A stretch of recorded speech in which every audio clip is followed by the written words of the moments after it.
It was about 60 some odd degrees when that meeting occurred, and which means I was nowhere near here. We were waiting for it to pass.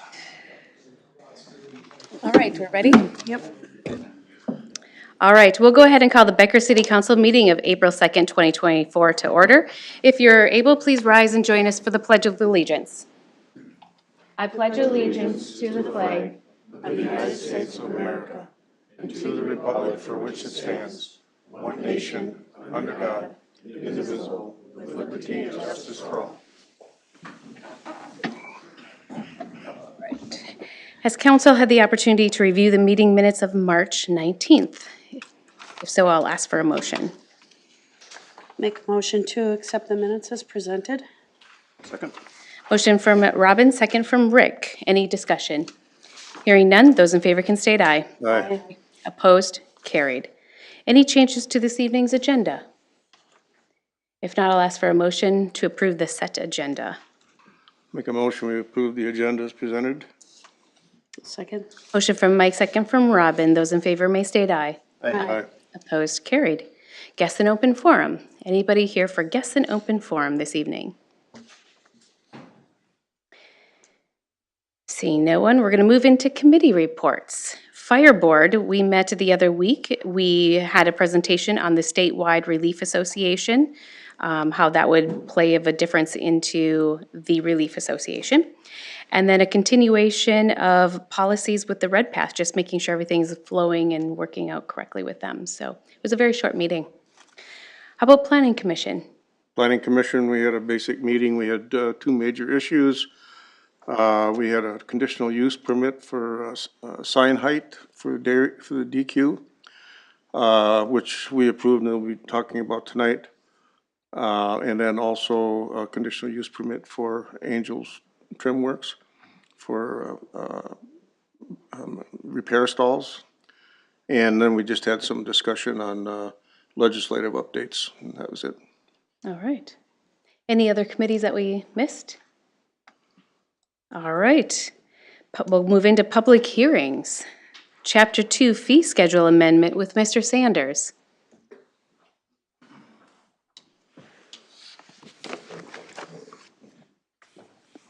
Good evening, Mayor, Council. Did you want to open the public hearing? Oh, yes, sorry. We will go ahead and open the public hearing at 5:02 p.m. Perfect. Thank you for reminding me. It's even written on my notes. So, before you tonight, we have a proposed ordinance change. As you may or may not know for the public, if they're listening, the city uses consultants for engineering services and legal services. Not every municipality does that. Some have in-house engineers, some have in-house legal, some have consultant engineers, but they all bill differently or don't bill or use developers agreements. It just depends on the city. So one of the things that staff is proposing is that we amend the fee schedule to allow the city to charge for these consultant fees for commercial industrial projects. Sometimes what we end up, and it's not every project, but it's a decent number of them, or some of them, they get very complex, which requires sometimes the engineer to spend quite a bit of time on them, and sometimes involves legals, depending on if there's an agreement involved that they have to review. So there is some language that we have added to the fee schedule, however, based on some comments from a council member and then just discussing it internal, we would recommend actually tabling or continuing the public hearing to the May 7th meeting. That would allow us some time to do a little bit of analysis and research on engineering fees, where are we at over the past, 3 or 4 years, what do those look like, what's typical, what's not typical, what's atypical. So that would allow us to maybe refine some of that language to give a little more definitive idea rather than just making it a blanket statement for every single commercial industrial project. So that's what we're recommending tonight, would be to continue this public hearing to the May 7th meeting. And with that, I'll stand for any questions. Okay. Any questions? Otherwise, I'd make a motion to continue the public hearing to May 7th. I'll second that. motion from Rick, second from Mike. Any other discussion on that? With none, those in favor can state aye. Aye. Opposed? Carried. We will continue May 7th. Perfect. Thank you. Thank you. Board committee and consultant reports. Sign height variance for the DQ. Mr. Peterson. Good evening, Mayor and Council. Thank you. Before you tonight is an after-the-fact variance that was applied for by Image 360. The reason for this variance is that the sign was put up last year, and in our city code, we only allow signs to be as tall as the building that they're located on, or the property they're located on. And in this case, the building is only 18 feet. Their sign is 22 feet. So they're applying for a variance for that 4 feet. And the reason staff supports this is we did look at state statute and look at the 4 requirements for, or the 4 conditions for what would qualify a variance. And the first one is that the landowner's land cannot be put to a reasonable use under the terms of the zoning ordinance. And we feel this one meets that because the trees are within the right-of-way on Highway 10. So people that are traveling on Highway 10 wouldn't be able to see basically the sign or see the advertisement as they're driving along. The plight of the landowner is due to circumstances unique to the land which were not created by the landowner. And that's, again, the trees were placed there prior to the person buying that land, and those trees are already there and existing in the right-of-way. And this is only found in a few spots along the entire Becker corridor in Highway 10. The granting of the variance will not alter the essential character of the neighborhood, as stated within state statute. And a sign that's a couple feet higher, we don't feel is out of character. There's a few other signs that meet that, as well as with the sign, with the trees in the area, we feel it meets that. And then the last thing is the granting of a variance does not create a use provided and not provided for in the zoning district.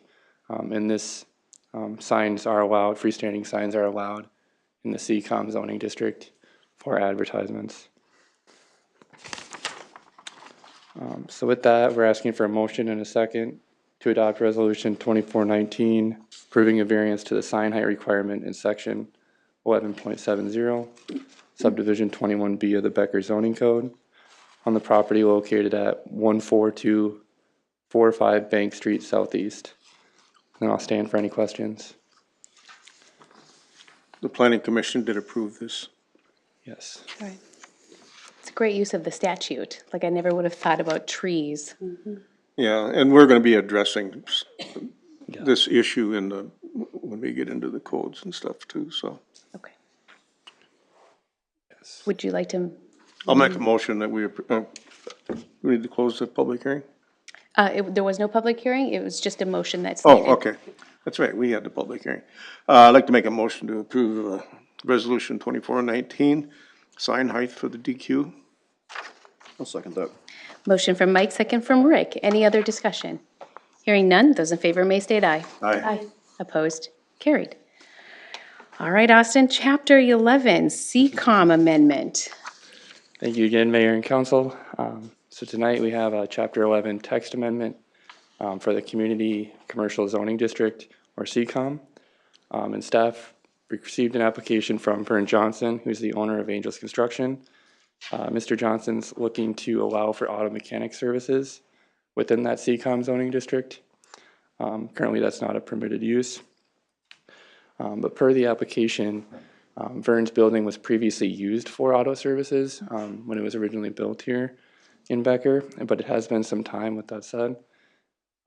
If this becomes a permitted use, Vern is looking to add 2 lifts and convert 3 existing bays on his property to service public auto vehicles. Staff reviewed the effect this would have on neighboring properties in the entire zoning district as required by City Code 11.13 of Chapter 11. And we put our findings in Resolution 2419, so you can see that.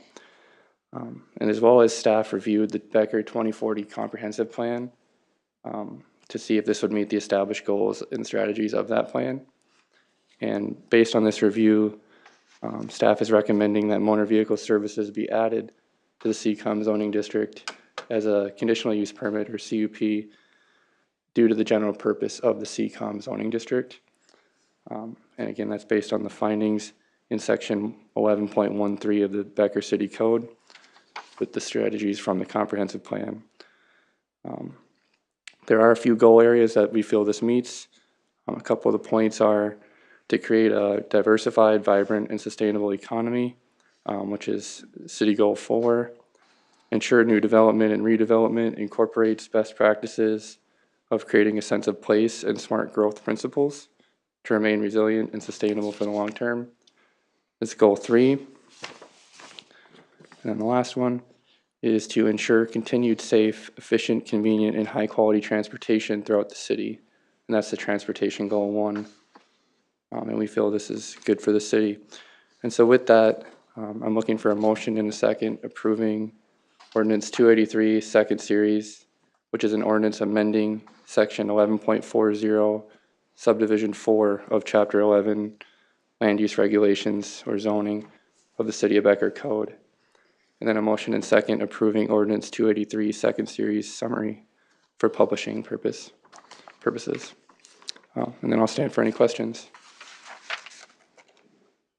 Any idea how that building was, it was tire and It was oil? Yeah, it was a how repair did that shop. fit into that district back then? Like, do you have any historical? As far as history, we really couldn't find any permits for that building when we reviewed recordees as well as some of the internal city documents. So I guess honestly, I'm not sure. On that Okay, one. all right.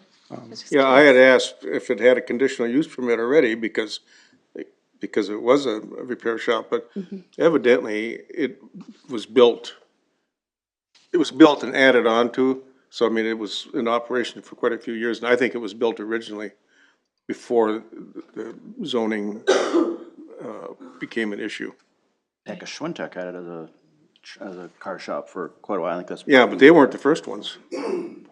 So, Yeah. So I mean, it's quite a few years, but was the original part of it was built. Yeah, I was just curious, like, how we got to this Yeah, then. to- I asked kind of the same question. Okay, good. Any other questions for Austin?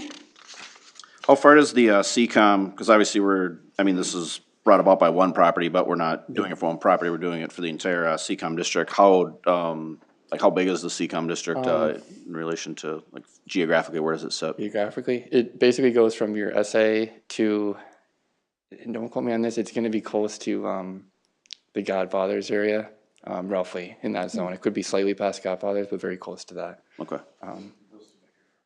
Becker Furniture Road. Yes, and Right. then the businesses past that are going to be, Like C Highway or yeah, something? C Highway, Commercial Highway, yes. Okay.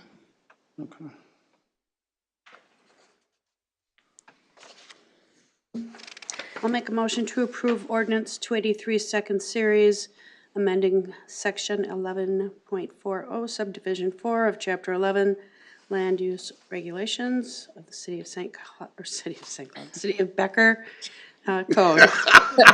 I worked a lot today. Did you work in St. Paul? Yes, I did. I'll second.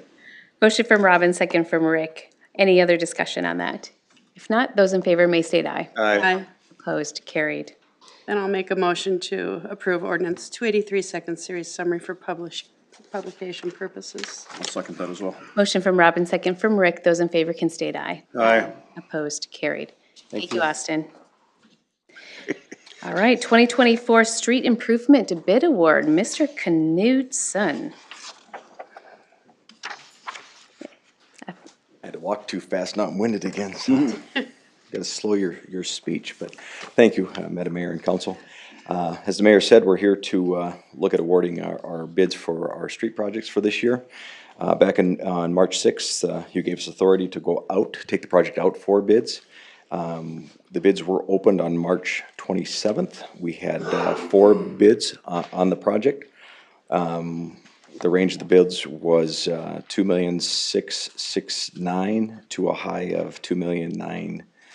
$980,000. Our engineer's estimates on the project come in just under $3.2 million, so the bids were very favorable for us. The driving, as we kind of dove into it a little bit to see what was the biggest contributing factors, the cost of the bituminous was pretty substantial, a little bit over, if I compared it to last year's numbers, low bid numbers, we were about a little over $100,000, $115,000 less using last year's prices, tonnage prices this year. So that was very favorable, as was some of the curbing and the aggregate base. The Class 5 was quite a bit cheaper as well. So that's where we're seeing those. We had heard rumors that bidding market was favorable, so we got out in front of people, and we seen those as well. So OMG Midwest, DBA Minnesota Paving is the recognized low bidder. Their numbers have been vetted, and you saw the recommendation letter from SEH in the packet as well. For those, just as a reminder, we broke this into bidding components. The base bid is mainly our streets. I'll label them off again. I'm sure it's not going to be easy for everybody to understand, because we're kind of all about the community this year. We targeted our worst streets, and this will get us in a pretty good position for the following years. But the streets on the base bid include Diane Avenue, Jenkins Drive, Warren Avenue, Monroe Drive, Monroe Court, Forest Drive from Brant Avenue to Jenkins Drive, Carroll Drive from Abbey Avenue to Carroll Court, Carroll Court, Brenda Boulevard from Edgewood Street to Joseph Avenue, Joseph Avenue, Johnson Street, 13th Avenue, Jefferson Street, Lobelia Street, 41st Avenue, and 153rd from 41st Avenue to Opal Street. Because we're such a swath, we're going to do, typically we do a neighborhood newsletter, letting everybody know what's going on should you award the bid, and we move forward. We'll do more of a citywide newsletter. Everybody's a winner. There's just gonna be a lot of streets that are gonna be disturbed, the compost area, so just a lot of stuff that's gonna happen. So we would recognize that as well. The three alternates that were on the project as well, we proposed a new parking lot on 3rd Street, the east side of 3rd Street, primarily for the baseball fields, to ease some of the congestion and the traffic problems that we have with Cobinger Park over there. That was placed in front of the school. As we talked through that, the school has declined the option to move forward on that project at this time, so we'll hold that engineering and design and bring it back in future years as we look to do 3rd Street as well. Alternate B is for reclaim and paving the parking lots at both Cobinger Park and Pleasant Valley Park. And alternate C was for 2 backup generators, one at Wellhouse number 3 and one at lift station number 7. So those 2 other bids came in favorable based on the engineer's estimate as well. So with that, we do have budgeted dollars. When we pull that alternate A out, the total award is roughly $2,571,000. We do have budgeted about $3.5 million in the combined budgets for these expenses as well. And before we ask for any movement on this, Mark does have a few things to add from the finance side of it as well. Thanks, Phil. Mayor and Council. Yeah, I just wanted to talk more about the financing and just give a quick bond update on that piece. So as mentioned in the RCA, the primary funding for the streets portion is the street CIP reserves, as well as the 2024 streets levy. Alternate B, the parking lots will be funded through the Parks Capital. They were planned for 24. And then alternate C, the backup generators will be funded through the water and sewer capital. To expand a little, just wanted to touch on the 2020-21A bond issuance. So remember back a few years ago, we issued about a little over $7 million in bonds. We had total proceeds of around 8.7 million right in there.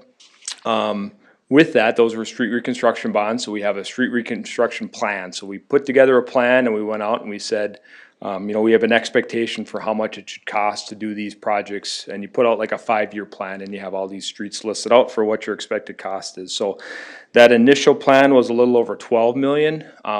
If you remember right, we did modify that back in 2022. We increased it to 14.7 because we needed to pull some additional streets in. With that, based on where we're at with the 21, 22, and 23 street projects, 12.9 million of the initial valued projects fit into the bonds. So we initially thought they would cost 12.9. Currently, we funded them through our 8.6 million. So much of that is due to economies of scale. Phil and his staff have taken a look, and as you've seen, it's been around the community. These projects are big, and when they mobilize and are coming into town, we can get some really good pricing because they are around.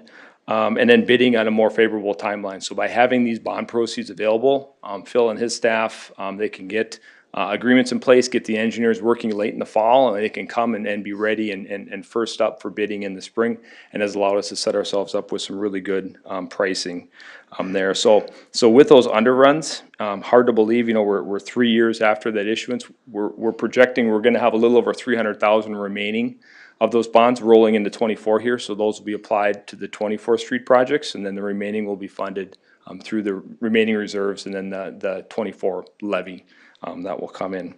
So to kind of wrap that up, I think we've made some really great traction. I think issuing the bonds has really set us up well.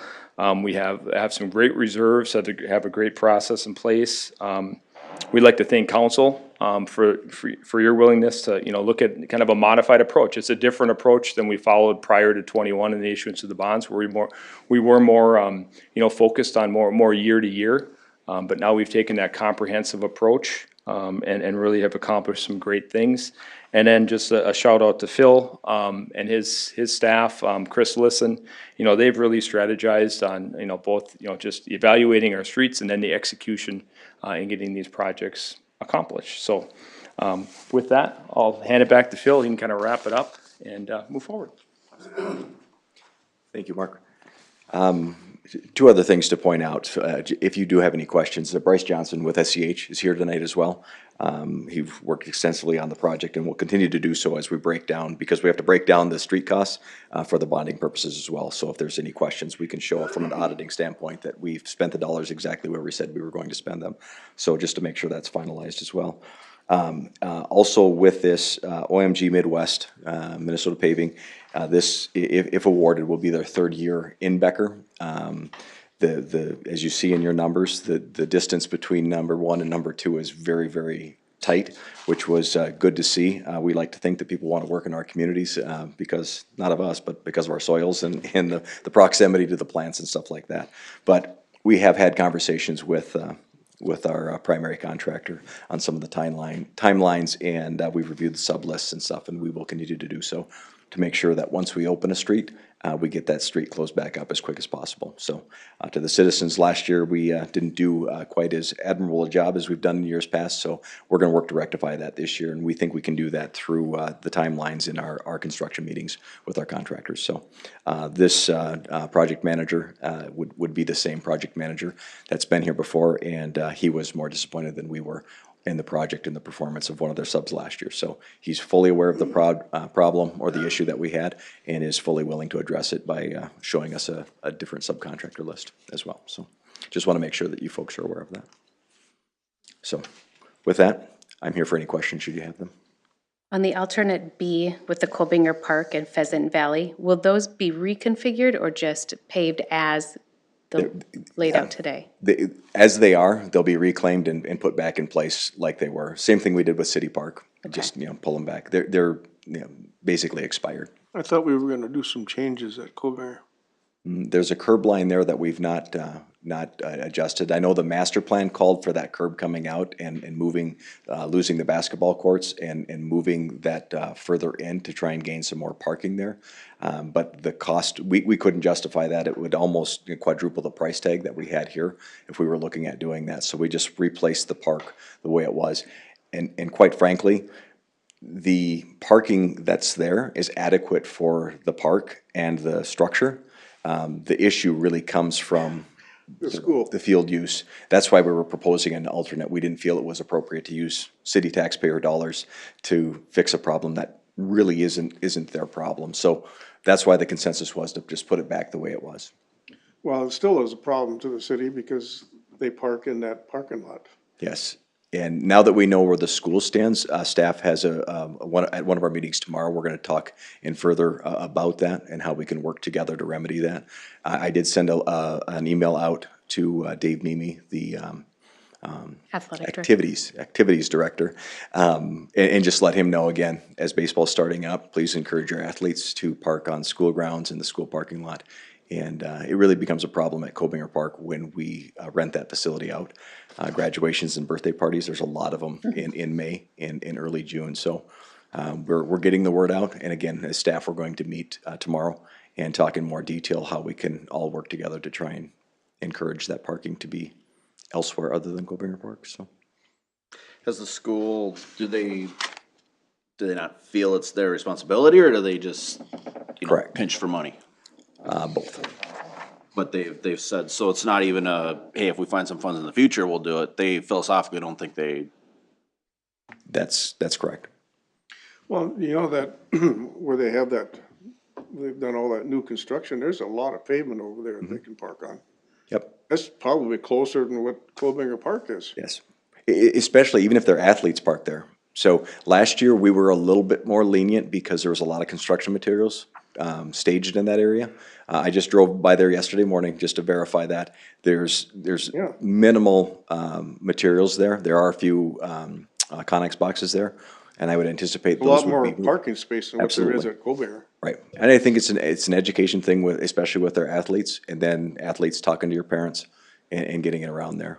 So we don't want the school problem to become a city problem, but if we have to encourage the corrective behavior, that's what we're gonna work to do. And like I said, we've got the plans now. We think they're really good plans. It's appropriate use over there. Third Street is probably up in a few years for reconstruction. We would likely look to revisit it then and partner it with another project. We can bring it back actually every year because it's a freestanding alternate already. So if we have deeper conversations with the school, maybe get into their budget cycle or a little bit more dialogue there, things may change. But at this point in time, we kind of anticipated that the answer would likely be no. But we'll continue to move forward to see if we can partner with that and make it happen.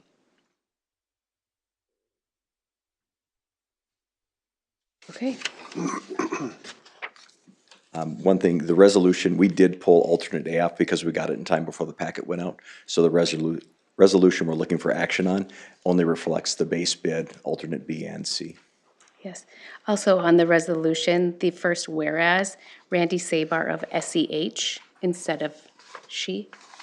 Oh, Just- the autocorrect got me, sorry. I know it's autocorrect, but when it gets filed, if we could just correct it. That could be a movement he's involved with, I don't know. Could you be, know. yeah. Yeah.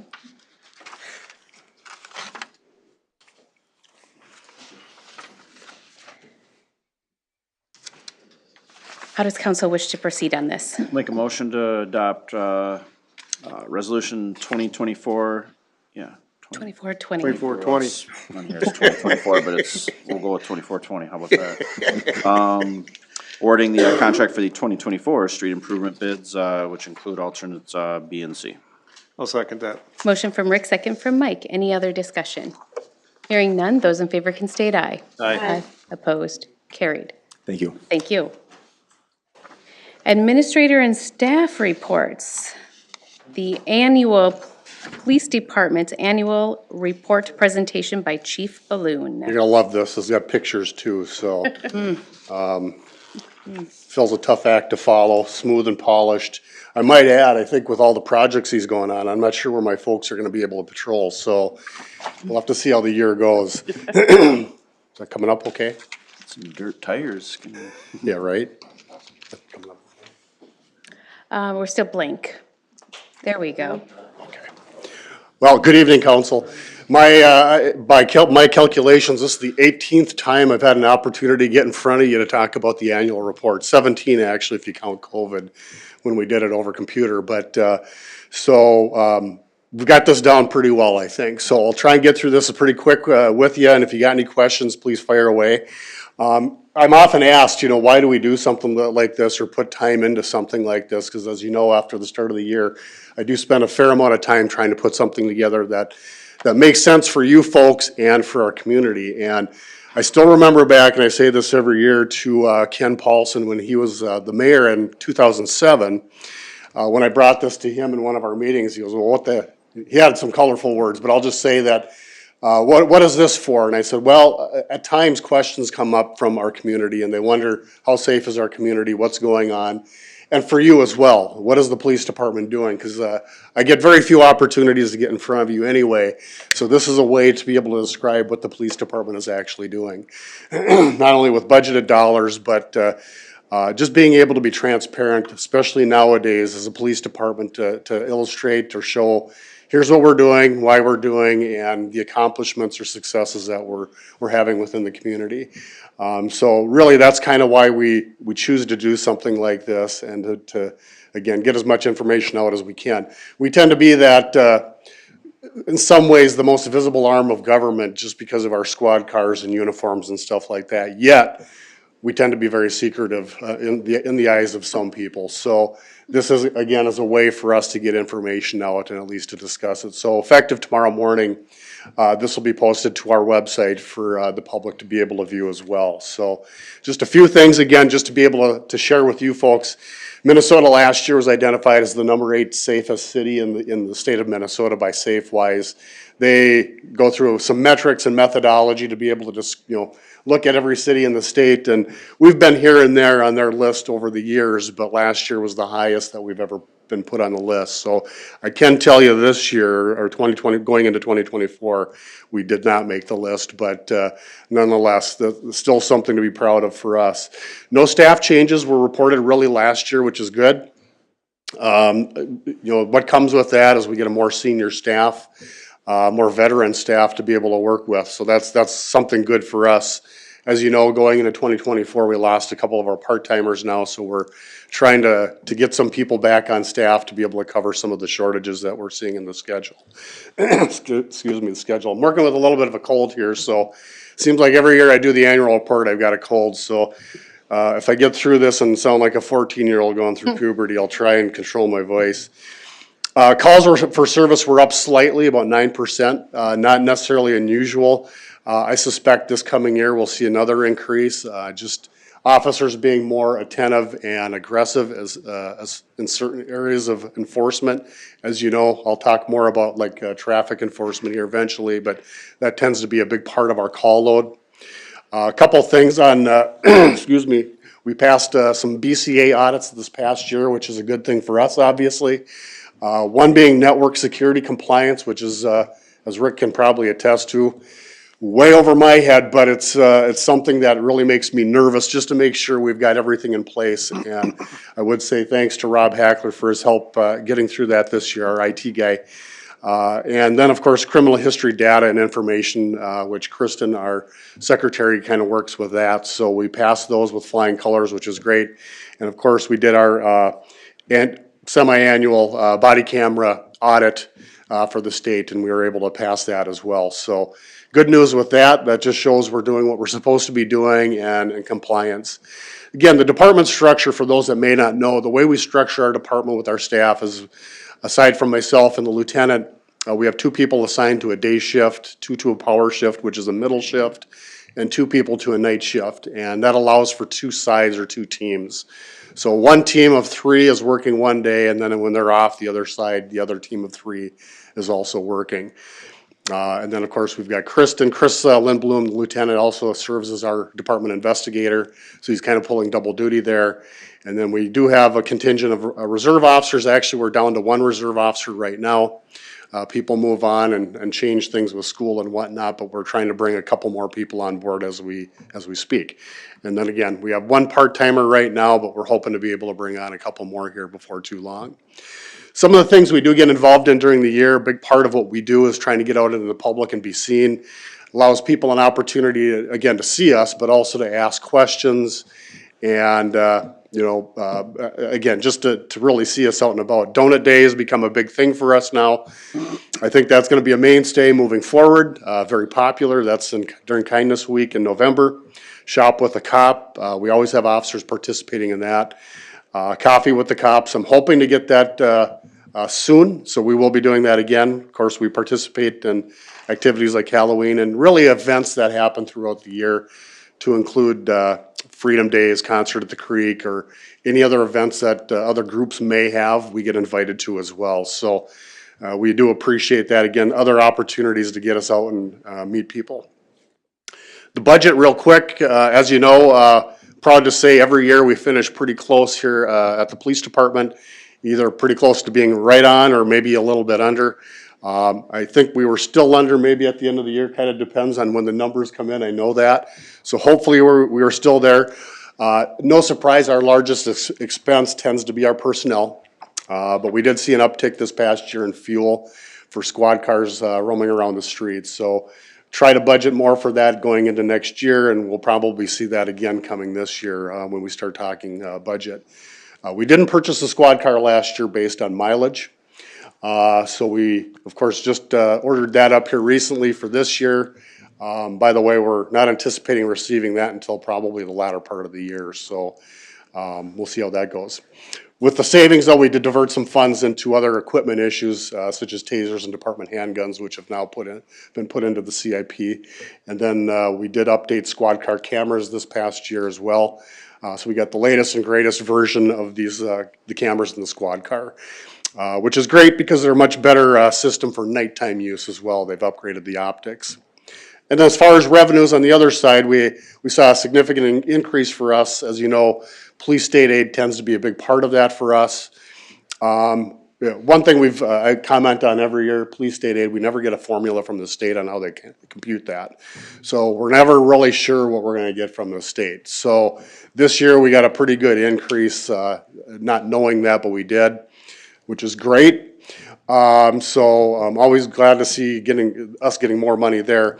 But again, we don't know what we're gonna get each year, so that was our biggest increase. And then, of course, fines that we generate, as you know, Kathy Haney, when she is here, the county attorney talks about that, helps pay for her expenses. So the tickets that we write, I always stress this to the public, you may see officers writing tickets, but it's not a money grab by any means. Out of a $150 ticket, the city might claim $25 out of that. The rest of it really goes to the state for surcharges and fees. So it takes a lot of tickets and other things by the courts to be able to generate fine money that we can pay then for the prosecution fees. Excuse me. We do participate in the Towards Zero Death program, which is a program that includes speed enforcement, seatbelt enforcement, distracted driving. That is all on a grant from the state. So when officers are working those extra shifts, it's overtime based, but it's all paid through by a grant from the state. So as you'll note, when you look through the report, we had a significant increase from last year to this year. More money was available. The good thing is, too, the state has also allowed for equipment purchases. So we were able to update our LiDAR, our laser detection device for speed enforcement, by them paying half of the cost. So that was a big purchase for us this past year as well. So we doubled the number of shifts and hours considerably this past year, which was great to see. So again, it's all about trying to keep our roadways and highways safe. Big thing that we do participate in during the year, obviously, and no surprise, is department training. I think it's important that we highlight some of that because not many people understand or know how much training we actually do receive.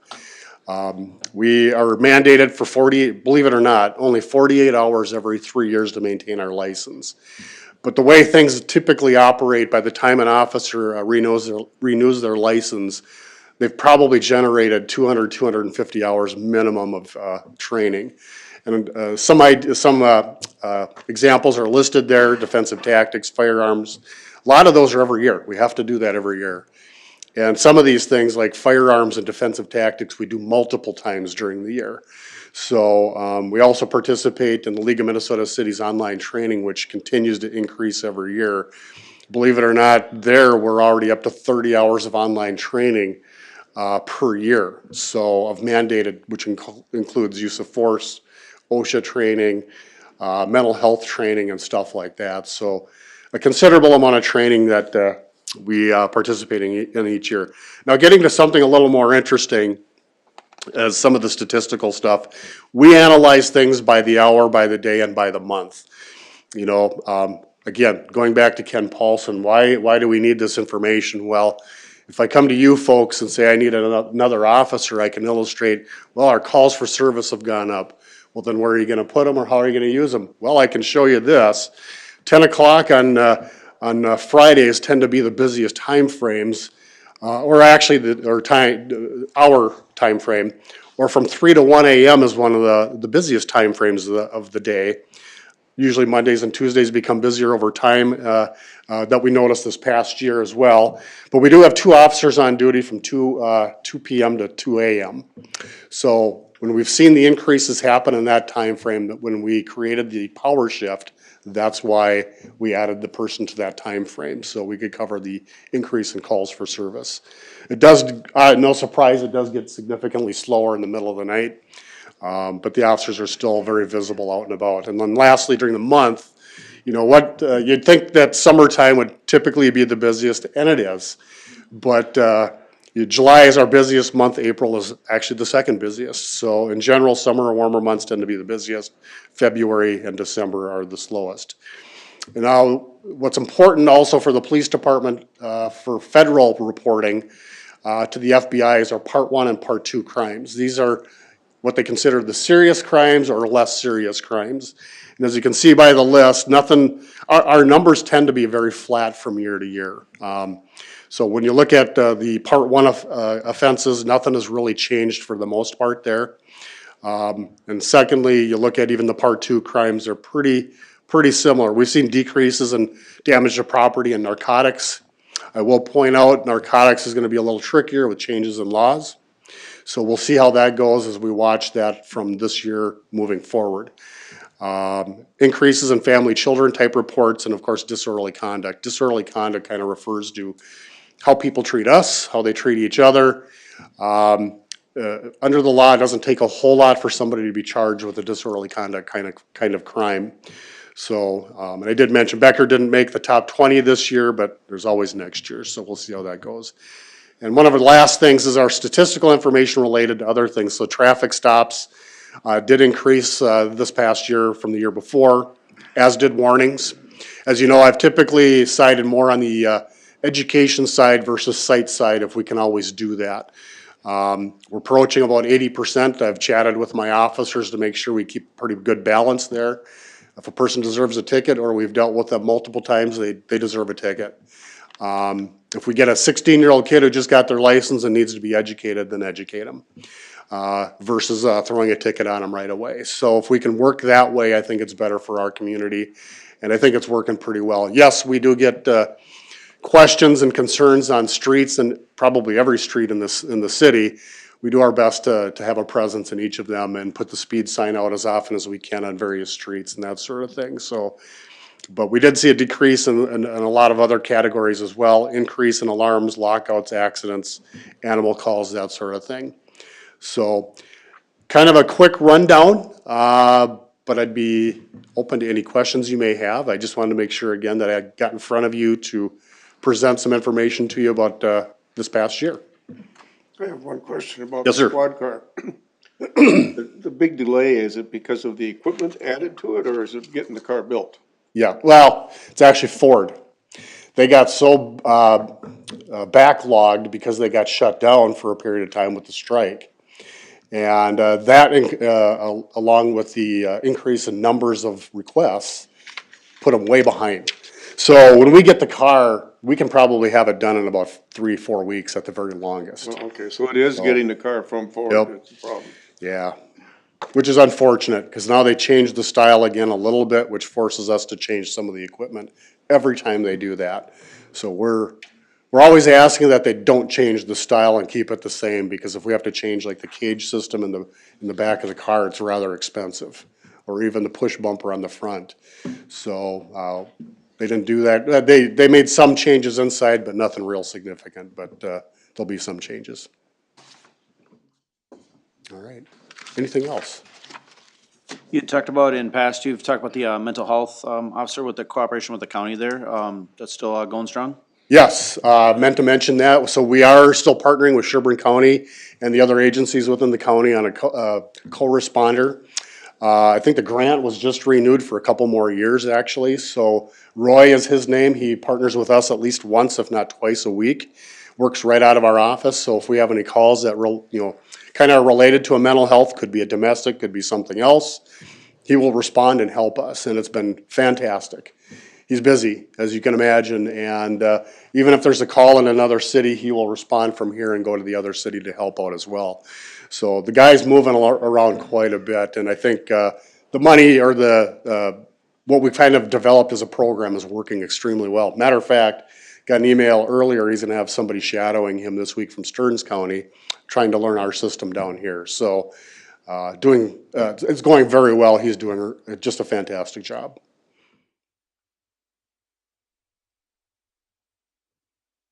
All right. All right, we look forward to seeing you next year. Thank you very much. All right, archery range with Mr. LaRude. Mayor Bertram, city council members, at the March 6th city council meeting, the council approved the RFP for an archery range. And following that meeting, staff posted the RFP on the city's website, but we also directly sent it to 7 contractors in the area, some who had expressed interest in it very early. We did receive 3 responses, one for each scope of work, one for site work, one for concrete, and one for carpentry. The total of those proposals together is $136,240. Back when we first discussed the use of ARPA funds in May of 2023, we proposed using $100,000 of ARPA funds for an estimated $250,000 project. We were counting on the county at the time to be a contributor, as well as we were looking at other funding sources, perhaps donations, things like that. The county has since purchased or acquired parkland that's going to require a lot of money, so their focus has changed. And while this 136,000 is obviously 36,000 more than what we talked about, there are funds available, of ARPA funds remaining, about 200,000. And this 136,000 still compares very favorably to the estimate that we had a year ago. And so with that, I have heard personally of a lot of interest. I think others have too. Staff recommends that the council accept the 3 proposals and authorize construction of the proposed archery range. And with that, I will stand for questions.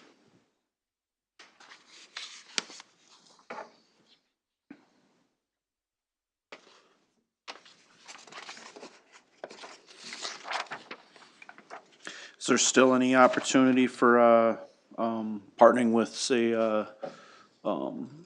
contributions or private or any of that? Is that opportunity still there? Or is this pretty much, This will complete it, but we did not spec targets or anything like that, so there will be opportunities both for the archery club and others who might want to contribute in that way.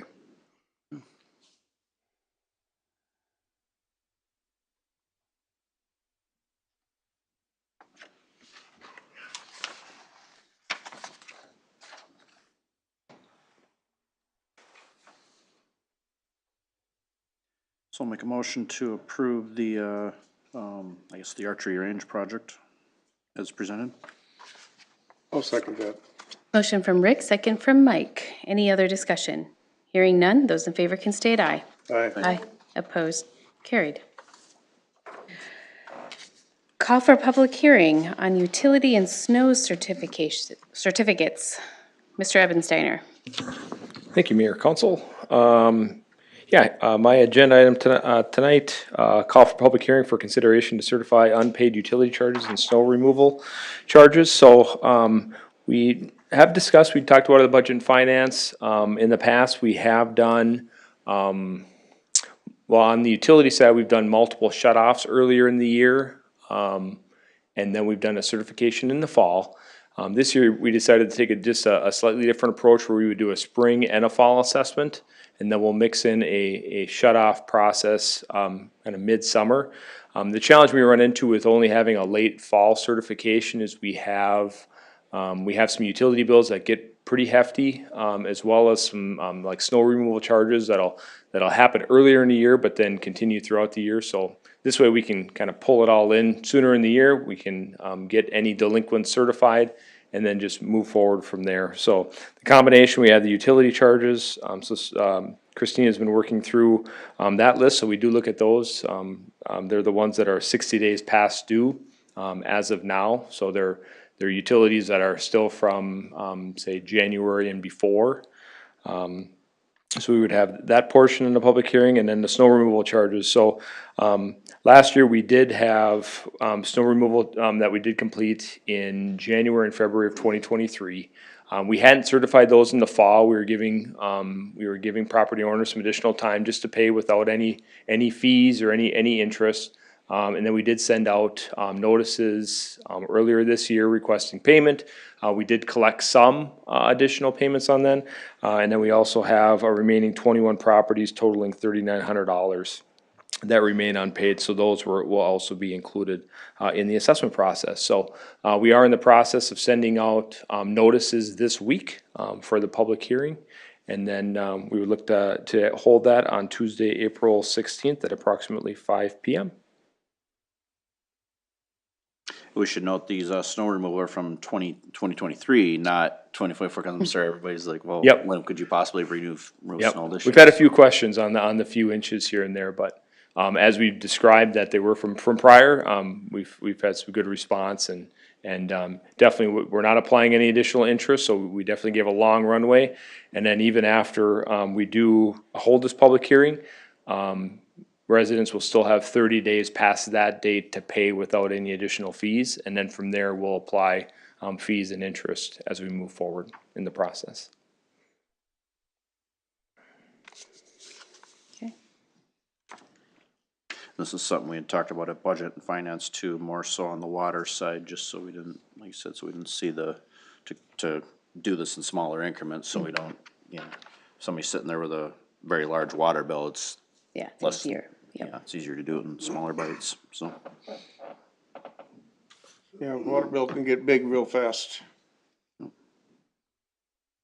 And staff has been pretty good about, especially with the water bills, about, if somebody gets in that, jam, that they can definitely work with staff. We don't wanna seek it to hear, so staff has Yeah. been really good about doing that, so. It's a great point, Rick. I mean, we do have, if a customer calls and we do work on some payment plans and work with them on some timing issues, so.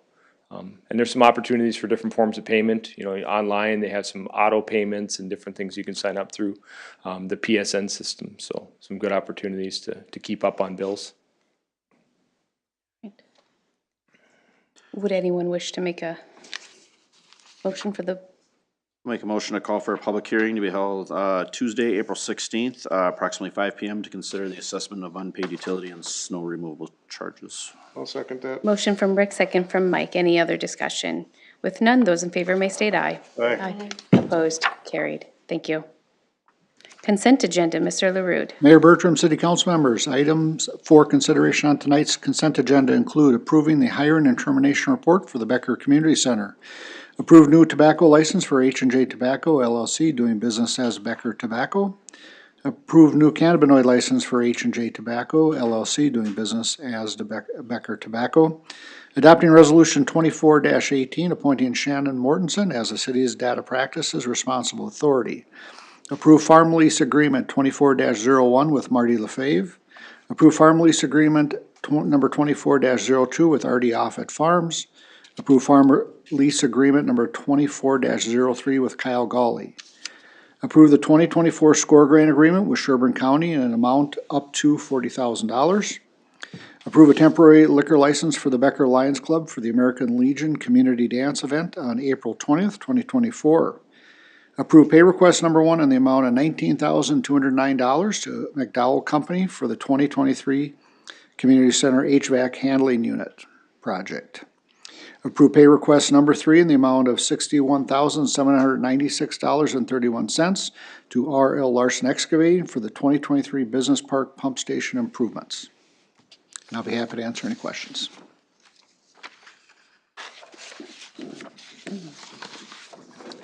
Make a motion to accept consent agenda as presented. Second. Motion from Robin, second from Mike, or from Rick. Any discussion? Those in favor can state aye. Aye. Opposed, carried. Payment of the bills. Make a motion to pay the bills. Second that. Motion from Robin, second from Rick. Those in favor may state aye. Aye. Opposed, carried. Anniversary announcements for the month of April, we have one. It is Officer Paul Hickerson, and he is celebrating 9 years with us. So congratulations to him. Does council have anything else for the betterment of Becker? If not, I'll ask for a motion to adjourn. I move we adjourn. Second. Motion from Mike, second from Robin. Those in favor may state aye. Aye. We are adjourned at 5:54 PM.